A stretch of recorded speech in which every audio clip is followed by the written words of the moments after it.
ஆயர்பாடி மாளிகையில் தாய் மடியில் கன்றினை போல் மாய கண்ணன் தூங்குகின்றான் தாலேலோ.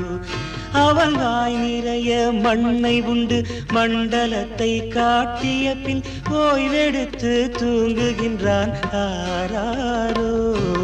ஓய்வெடுத்து தூங்குகின்றான் ஆராரோ.